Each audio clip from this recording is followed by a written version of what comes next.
Hello, स्वागत है आपका। आज हम करने वाले हैं कलेक्शंस लाइब्रेरी फटाफट। लाइब्रेरी लंबी है तो मैं थोड़ा तेज पढ़ाने वाला हूँ। ठीक है, सबसे पहले हम करेंगे इसमें नेम ट्यूपल। ठीक है, तो from collections import name tuple. Name tuple का क्या पर्पस है वो बता देता हूँ, और इसका सब्स्टिट्यूशन, इसका ऑल्टरनेट क्या है ये भी बता देता हूँ। तो अज्यूम करो मेरे पास एक ट्यूपल है इस तरह का, और लेट्स अज्यूम कि ये जो नंबर 12 है वो एक्स एक्सिस को डिनोट करता है, जो नंबर 3 है ये वाई एक्सिस को डिनोट करता है। पर पॉइंट ये है कि अगर मैं इसको ऐसे लिखता हूं तो इससे क्लियर नहीं होता कि ये एक्स है या वाई है, राइट। और अनफॉर्चुनेटली मैं ऐसा कुछ नहीं कर सकता, राइट। मतलब मुझे इसके लिए फिर डिक्शनरी बनाना पड़ेगा, करेक्ट। तो ये अलाउड नहीं है, तो ये क्लियर नहीं है प्रोग्रामेटिकली। अगर मैं बोलूं तो इट्स नॉट क्लियर, ये जो है ये क्लियर नहीं है। इसमें क्लैरिटी की कमी है इस कोड में, ठीक है ना, क्योंकि हमको ये नहीं पता चलता कि ये एक्स है और ये वाई है। तो इस प्रॉब्लम को सॉल्व करने के लिए लोगों ने नेम ट्यूपल का आविष्कार किया। बनाते कैसे हैं? बनाना बड़ा सिंपल है। इसको जिस नाम से आप नेम ट्यूपल रखना चाहते हो वो नाम रख लो, नेम ट्यूपल कमांड, और यहाँ पर आप जिस नाम का नेम ट्यूपल है वो डाल दो, और इसके अंदर आप मान लो 3 एक्सिस डिफाइन करना चाहते हो, एक्स वाई और जी। सो आप इसको ऐसे भी रख सकते हो। बहुत जगह पे ये इस तरह से भी डिफाइन होता है, तो इट्स ऑल गुड, ठीक है। अगर कोई ऐसा लिखा हुआ देखे तो कोई आश्चर्य ना करना।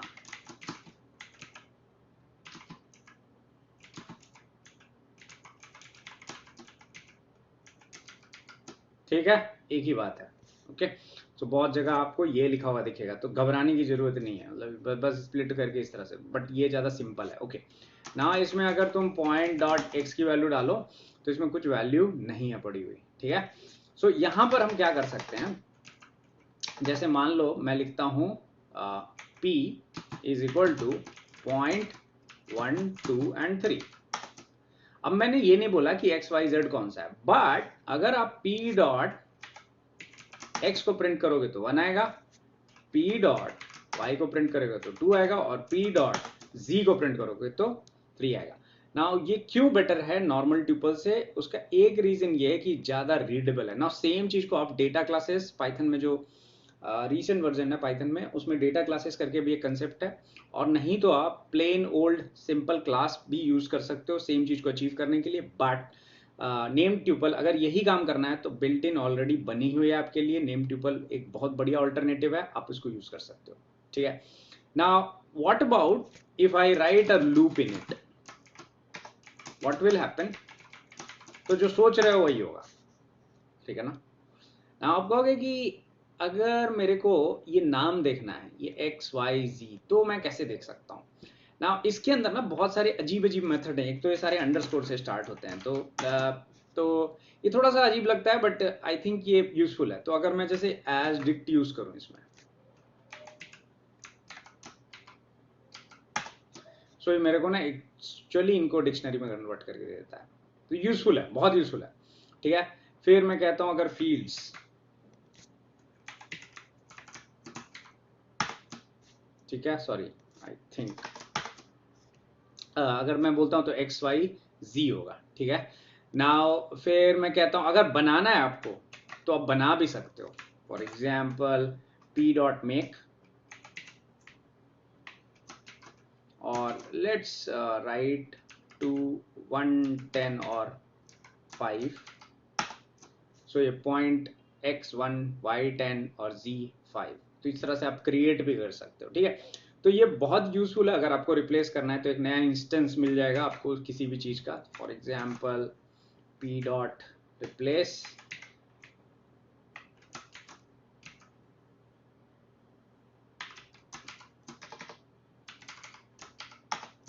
ठीक है। तो आप देख सकते हो p जो है रिप्लेस हो गया है। पर आप अगर आप p को प्रिंट करोगे तो ये वैसा ही ओरिजिनल, इट्स जस्ट कि ये जो इंस्टेंस दिया है इसने, इसको आपको सेव करना पड़ेगा। बट आप कर सकते हो, आप किसी भी ऑब्जेक्ट को चेंज कर सकते हो, बट ये एक नया इंस्टेंस है, it's not the same object, ठीक है ना। ये चीज ध्यान रखना, इसका एड्रेस और इसका एड्रेस में अंतर होगा। तो अगर मैं इसको s बना दूं और मैं id और मैं p को प्रिंट करूं तो p पुराना वाला ही होगा, s डिफरेंट है, और दोनों का id डिफरेंट होगा, ठीक है ना। तो इम्यूटेबल ही है, म्यूटेबल नहीं है, ठीक है। तो नेम ट्यूपल आपका इस पर्पज से यूज होता है। तो अगर आपको इसको बनाना है, यूजफुल है, बहुत ज्यादा यूजफुल है, मैं बता सकता हूँ इसका real example, real life scenarios. तो लेट्स से तुम्हारे पास मशीन लर्निंग मॉडल्स हैं 5, इनके नाम अलग अलग हैं, M1, M2, M3, M4 और M5। और इन पांचों मॉडल के अंदर मान लो उसके कोफिशिएंट्स तुमने सेव किया हुआ है या कुछ भी सेव किया हुआ है। सो इन 5 मॉडल को यहाँ तुम डिफाइन कर सकते हो और उनके अगेंस्ट जो उनकी मैपिंग है वो तुम यहाँ पर डाल सकते हो। तो ये यूजफुल हो जाता है। बहुत सारे इंस्टेंसेस मैं तुम्हें बता दूंगा जहां पर अब तुम कहोगे हम तो सेम चीज डिक्शनरी से भी अचीव कर सकते हैं। यस, आप कर सकते हो, बट टुपल्स थोड़े फास्ट होते हैं compare to dictionaries because they are immutable in nature, ठीक है ना। सो रीड ओनली की एक खास बात होती है, और दूसरा उसको कोई ऑल्टर नहीं कर सकता, उस ऑब्जेक्ट को कोई चेंज नहीं कर सकता क्योंकि वो एक ट्यूपल है। सो यूजफुलनेस है इसकी, ऐसा नहीं है। बाकी आप यस, एकदम सही बात है, आप सेम चीज को डेटा क्लासेस और नॉर्मल क्लास या फिर डिक्शनरी से भी अचीव कर सकते हैं। तो अगर नहीं पता है तो मतलब ऐसा कुछ नहीं कि आप मिस आउट कर रहे हो, बट बहुत सारे कोड में आपको लोग लिखते हुए दिख जाएंगे। मेरे हिसाब से तो यूजफुल है, आपकी इच्छा आप यूज नहीं करना चाहते तो दैट्स ऑल्सो ओके। कलेक्शंस में नेम ट्यूपल हो गया डेक। डेक जो होता है वो होता है डबल इंडेड क्यूब। डेक जो है सो डेटा स्ट्रक्चर्स अगर आपने नहीं पढ़ा तो मैं ब्रीफली बता दूं, एक होता है स्टैक, एक होता है क्यूब, और इसके अलावा होता है डेक। सो जो स्टैक होता है वो कैसा होता है कि मान लो एक के ऊपर एक स्टैक किया हुआ रखा हुआ, राइट। सो आपने कभी ऐसा देखा होगा, राइट, पिट्ठू खेलते थे बचपन में हम, पिट्ठू, ओ सॉरी माय बैड, पिट्ठू, आई एम पिट्ठू, यस। सो पिट्ठू वो बचपन में खेलते थे, तो ये स्टैक है, ठीक है ना, ये स्टैक का एग्जांपल, एक के ऊपर एक के ऊपर। तो एक आप इसको जब इसको हटाना हो तो हम पहला वाला जो ऊपर वाला है उसको सबसे पहले हटाएंगे, फिर सेकंड वाले को हटाएंगे, फिर थर्ड वाले को हटाएंगे, फोर्थ को, फिर फिफ्थ को, फिर सिक्स्थ को। सो पॉइंट ये है कि जैसे जाता है उसके रिवर्स ऑर्डर में बिल्कुल ये हटता है। तो इसको कहते हैं कि लास्ट इन फर्स्ट आउट या फर्स्ट इन लास्ट आउट, ठीक है ना। तो फर्स्ट इन लास्ट आउट, पहले गया पर सबसे आखिरी में निकला, तो फर्स्ट इन लास्ट आउट, ठीक है ना, फर्स्ट इन लास्ट आउट, ये चीज ध्यान रखना। तो ये आपका स्टैक का स्ट्रक्चर होता है। स्टैक कुछ ऐसा होता है। Q on the other hand is completely different, ठीक है ना। क्यू जो होता है, क्यू में कैसा होता है कि हम बस में या ट्रेन के लिए क्यू में खड़े हैं, तो अगर पहले क्यू में खड़े हैं तो हम पहले चढ़ेंगे, राइट, तो that is first in first out, ठीक है ना। तो ये दोनों में अंतर है। डेक जो होता है वो होता है डबल इंडेड क्यू। तो फर्स्ट इन फर्स्ट आउट तो है ही इसमें, बट आप चाहते हो कि आप एंड से भी चीजों को निकाल पाओ तो पॉसिबल है, आप ये कर सकते हो, ठीक है ना। तो डेक जो है, यही डेक जो है एक स्पेशल डेटा स्ट्रक्चर है जिसके अंदर स्टैक और क्यू का थोड़ा सा खिचड़ी जैसा है, बट ये काफी यूजफुल है। कई बार बहुत सारा प्रॉब्लम इसकी वजह से बड़ी आराम से सॉल्व हो जाता है। तो ये कहाँ रिसाइड करता है, फ्रॉम कलेक्शंस इंपोर्ट डेक। इस तरह के बड़े सारे डेटा स्ट्रक्चर छोटे छोटे छुपे हुए हैं पाइथन के अंदर। ओके, तो आपको डेक बनाने के लिए कुछ करना नहीं है। नॉर्मली आप जैसे लिस्ट बनाते हो 1 10 9 0 7 8 11 और एक्स को आप देखोगे तो एक डेक है। एकदम एक्सेस वैसे ही होता है जैसे पाइथन का लिस्ट होता है। तो ये पिक कर रहे हैं, ठीक है ना। तो इस तरह से आप देख सकते हो, ठीक है ना, कि फर्स्ट एंड कौन सा है, लास्ट आइटम कौन सा है। देन पॉप भी आप कर सकते हो। पॉप करोगे तो लास्ट से निकलेगा और पॉप लेफ्ट करोगे तो लेफ्ट हैंड साइड से निकलेगा। तो इफ यू रिमेंबर लिस्ट में भी पॉप होता है, उसमें हम इंडेक्स वैल्यू डाल सकते हैं। यहाँ पर अगर आप पॉप लिखते हो तो 11 निकल गया। अगर आप एक्स को प्रिंट करोगे तो ये 1 10 9 0 7 8 है, और एक्स में अगर आप कहते हो पॉप लेफ्ट तो आपका 1 निकल गया। अब एक्स में 10 9 0 7 8 है। सो जो डेक है ये दोनों साइड से आप इसके अंदर ऑपरेशंस कर सकते हो। यही नहीं, डेक के अंदर और भी ढेर सारे ऑपरेशंस हैं जो लिस्ट से काफी मिलते जुलते हैं। अप एंड लेफ्ट है, अप एंड तो होता ही है, अप एंड राइट साइड से होता है, up and left hand side से होता है, क्लियर है, कॉपी है, काउंट है, एक्सटेंड लेफ्ट है, ठीक है ना। ये बिल्कुल वैसे ही हैं जैसे आपके लिस्ट के हैं। तो ये मैं बताने वाला नहीं अलग से, बट पॉइंट ये है कि आप यूज कर सकते हो। ये जो रोटेट है ये काफी इंटरेस्टिंग है। तो अगर मैं बोलूं एक्स रोटेट और मैं बोलूं 1 और एक्स को चेक करोगे ना आप तो देखोगे ये घूमा है थोड़ा सा। मतलब ये ओरिजिनल एक्स को आप देखोगे 10 9 0 8 7 8 था, अभी ये 8 इधर आ गया और 109707 आ गया। तो जोसेफस प्रॉब्लम अगर आपने कभी सॉल्व किया है लाइफ में, अगर नहीं पता है तो क्या है तो आप सुन लेना गूगल पे। जोसेफस प्रॉब्लम डेटा स्ट्रक्चर से बड़े आराम से सॉल्व हो जाता है, क्योंकि वो भी साइक्लिक होता है थोड़ा। तो बट पॉइंट ये है कि आप उसको रिकर्सिवली सॉल्व कर सकते हो, but this is very useful. तो उस तरह के प्रॉब्लम्स में ये डेक जो होता है काफी यूजफुल हो जाता है। तो डेक जो है ये रोटेशन है, ये रोटेट कर रहा है। अगर इसमें x की जगह 2 डाल दो, so now this will change 2 positions, ठीक है ना। तो ये 8 जो है उठ करके यहाँ आ गया और 0 जो है इधर आ गया। तो ये साइक्लिक है ना, ये करता है। तो ये बहुत यूजफुल है। कुछ कुछ इसका कई बार स्पेशल केसेस होते हैं जहां पर डेक जो होता है वो कई बार बहुत ज़्यादा यूजफुल हो जाता है। तो अगर आपको इस तरह का डबल एंडेड क्यू यूज करना हो तो आप डेक यूज कर सकते हो। पाइथन के अंदर इनबिल्ट है, अपना बनाने की कोशिश मत करना, ठीक है। ओके, पर हाँ यस, ऐसा कुछ नहीं है कि ये बहुत कमाल का है। चेन मैप ये बहुत ही, इनमें सबसे जो यूजफुल मेरे हिसाब से वो है कलेक्शंस के अंदर, वो है काउंटर और डिफॉल्ट डिक्ट। आई थिंक इस दोनों को आप बहुत ज़्यादा यूज करोगे, बाकी में भी आप शायद इतना यूज ना करो। तो हम अभी चेन मैप देख लेते हैं, उसके बाद हम डिफॉल्ट डिक्ट और काउंटर देख लेंगे। ओके, सो चेन मैप जो है चेन मैप यूजफुल है, ठीक है। तो अगर मेरे पास बहुत सारे डिक्शनरी, क्यों यूजफुल है? अगर मेरे पास बहुत सारे डिक्शनरी है लेट्स से, और डिक्शनरी में कुछ भी वैल्यूज हो सकती हैं, मैं एक रैंडम 2 डिक्शनरी बना रहा हूं।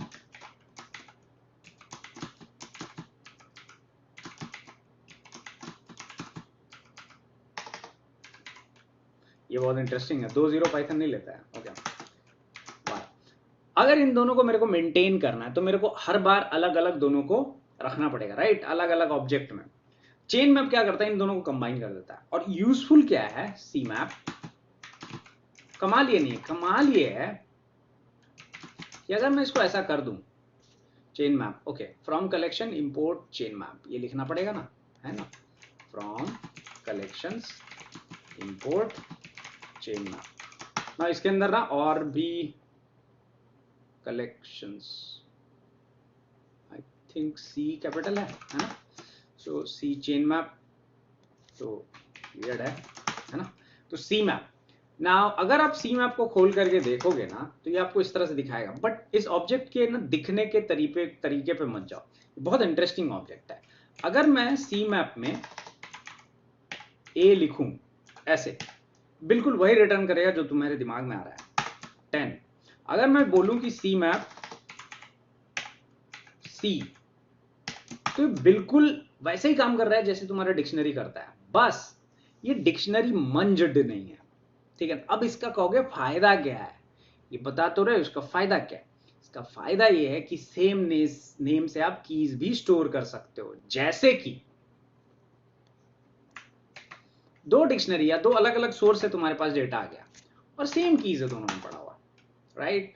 अब मैं यहां पर सी मैप 2 बना सकता हूं, और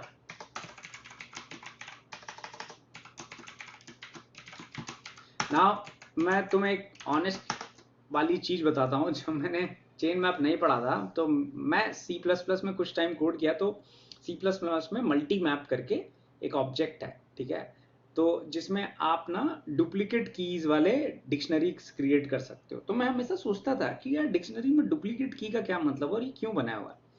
बाद में रियलाइज हुआ ये पाइथन में भी है। सो चेन मैप जब मुझे पता चला तो मुझे को लगा नहीं नहीं यूजफुल है, कई बार ये कॉन्फ्लिक्ट होता है। तो मतलब ये बाकी लैंग्वेजेस में भी होते हैं इस तरह के ऑब्जेक्ट, ऐसा नहीं है कि ये पाइथन में ही है, ठीक है। ओके, नाउ अगर यहाँ पर आप सी मैप 2 लिखोगे तो क्या रिटर्न करेगा, ये जो आपको पहला ऑब्जेक्ट दिख रहा है ना, इसको ही रिटर्न करेगा, दूसरे वाले को नहीं करेगा, ठीक है ना।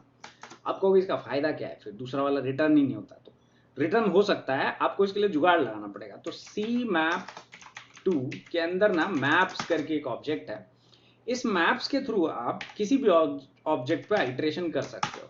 फॉर एग्जांपल ये, और फाइनली आप इस ए को भी उठा सकते हो दूसरे वाले, बट आपको थोड़ी मेहनत करनी पड़ेगी। पर पॉइंट ये है कि ये पॉसिबल है, ये लगाया जा सकता है। पर क्या चेन मैप डुप्लीकेट कीज के अलावा और कुछ इंटरेस्टिंग कर सकता है? कर सकता है। देखो ये ना जो चेन मैप है, इसका ये जो पहला ऑब्जेक्ट है और ये जो दूसरा ऑब्जेक्ट है, इसमें जब भी आप कुछ चेंजेस करोगे ना तो हमेशा इस पहले ऑब्जेक्ट, जैसे फॉर एग्जांपल अगर मैं बोलूं सी मैप 2 इक्वल टू 100 और मैं सी मैप 2 करूं, सॉरी सी मैप 2, तो आप देख सकते हो ए में चेंजेस आया, बी में बिल्कुल चेंजेस नहीं आया। तो इसका फायदा क्या है? इसका फायदा ये है कि आप कोई भी एप्लीकेशन चला लो इस पर। फॉर एग्जांपल इसमें कोई की नहीं है,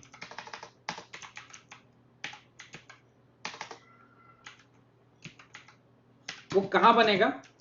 वो हमेशा पहले वाले में बनेगा। चला के देख लो, सी मैप 2, तो ये देख रहे हो पहले वाले में बना है, ठीक है। तो ये बहुत यूजफुल है, इसको ये टच ही नहीं करेगा जब तक कि तुम इसको अलग से एक्सेस नहीं करते हो। तो ये बेसिकली एक रीड ऑनली डिक्शनरी के जैसे काम कर रहा है, ये बेचारा कांस्टेंट है। तो अगर तुम्हारे पास 2 डिक्शनरी हो और उसमें से एक को तुमको चेंज नहीं करना है, तो उसको सेकंड नंबर पे रखो, और जिसको बदलते रहना है ना उसको पहले नंबर पे रखो। आराम से चेन मैप लगाते रहो, आराम से उसको म्यूटेट करते रहो, कोई दिक्कत नहीं है। अब इसका एक बहुत बड़ा यूजफुल जो है, जो मैंने बुक्स में यूजुअली पढ़ा है, कि सी मैप 3 अगर मैं बोलूं और मैं कहता हूं चेन मैप, तो लोगों को मैंने क्या करते हुए देखा है, और ये बहुत इंटरेस्टिंग स्ट्रैटेजी है। यहां पर मैंने ऐसा कर दिया, राइट। अब ये पहला वाला जो डिक्शनरी है कंप्लीटली एम्प्टी है। अब इसके अंदर तुम कोई भी ऑब्जेक्ट बनाओ, मान लो मैं ए नाम से ये ऑब्जेक्ट बनाता हूं, तो मेरा सेकंड ऑब्जेक्ट को ये ताकेगा भी नहीं, देखेगा भी नहीं। ये सीधा सीधा पहले ऑब्जेक्ट में एक नया एंट्री बना देगा जो ए इक्वल टू 101 होगा, ठीक है ना। तो ये हमेशा सेफ रहेगा तुम्हारा, ठीक है ना। तो ये बहुत यूजफुल है, ठीक है। ऑल्दो ऑफ कोर्स तुम ऐसा कर सकते हो हमेशा,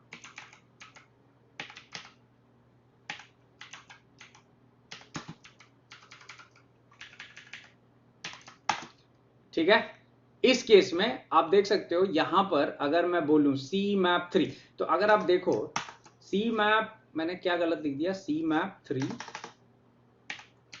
डॉट मैप्स नहीं लिखा मैंने, ओके। हाँ, अब मैं क्या कह रहा था कि इसके अंदर आप ए को अगर मैं चेंज कर दूं, ठीक है, और मैं कह दूं सी मैप 3, तो यहां पर आप इसको अल्टर जरूर कर सकते हो, ऐसा नहीं है। बट जो डिफॉल्ट बिहेवियर है वो हमेशा ऐसा है कि पहले वाले को ऑब्जेक्ट को, अनलेस अंटिल आप इतना मेहनत नहीं करोगे, तो ऐसा नहीं कि आप अल्टर नहीं कर सकते, अल्टर कर सकते हो। बट अगर आप इसके अंदर चेंजेस, मतलब आप डिफॉल्ट इस तरह से कुछ लिख रहे हो, तो हमेशा वो पहले वाले ऑब्जेक्ट में चेंज होगा, दूसरे वाले में नहीं चेंज करेगा। ये इसका एक अच्छा बिहेवियर है, प्रिडिक्टेबल है। तो आपको अगर चेन मैप यूज करना हो तो आप यूज कर सकते हो।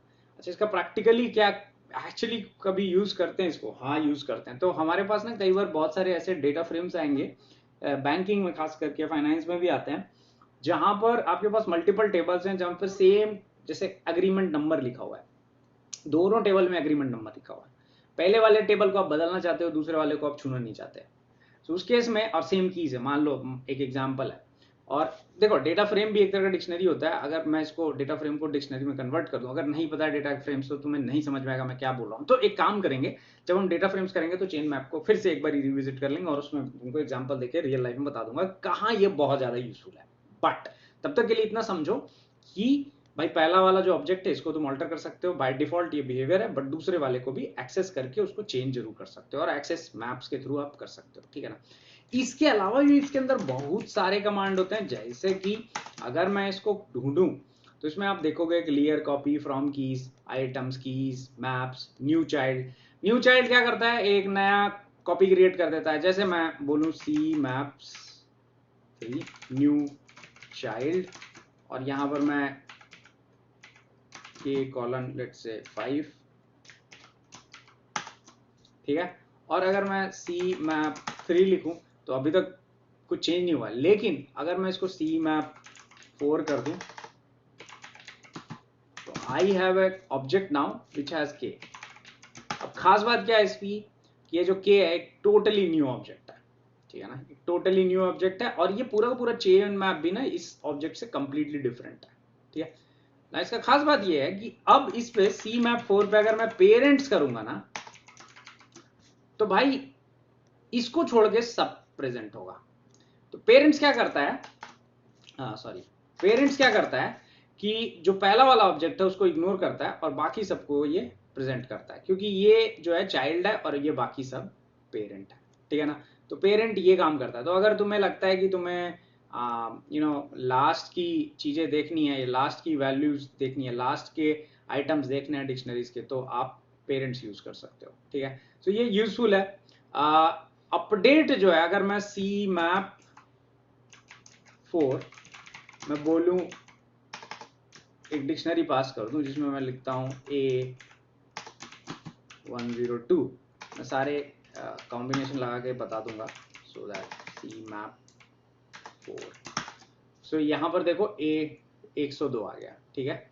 बिल्कुल पहले वाले जो आपका सी मैप 4 था, ठीक है, उसमें आप देख सकते हो कि K जो था पहला आइटम था, उस K के साथ A102 आ गया। अच्छा, अगर मैं इसको फिर से चला दूं, एक एग्जांपल ले रहा हूं, अगर मैं इसको फिर से चला दूं सेम चीज को, ठीक है, और मैं इसको 105 करता हूँ और मैं इसको प्रिंट करता हूँ, राइट।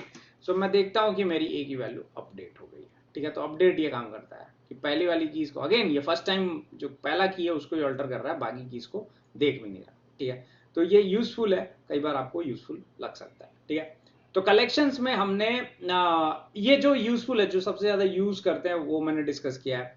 हमने फ्रॉम कीज डिस्कस नहीं की और हमने सेट डिफॉल्ट वगैरह डिस्कस नहीं किया, ये शायद आप नहीं यूज करोगे, या जब यूज करेंगे तो हम डिस्कस कर लेंगे। बट पॉइंट ये है कि तुम्हें चेन मैप पता होना चाहिए कि ऑब्जेक्ट है क्या और करता क्या है, ठीक है। सो ये यूजफुल है। तो आज के लिए इतना ही, अगली बार मिलते हैं और अगली बार हम डिस्कस करने वाले हैं कलेक्शंस में दो जो सबसे इंपॉर्टेंट लाइब्रेरी है, काउंटर, और काउंटर के बाद जो आता है वो है डिफॉल्ट डिक्ट, ठीक है ना। तब तक के लिए अलविदा, अपना ध्यान रखिए, अपना ख्याल रखिए, बाय बाय, टेक केयर, जय हिंद, जय भारत, बाय।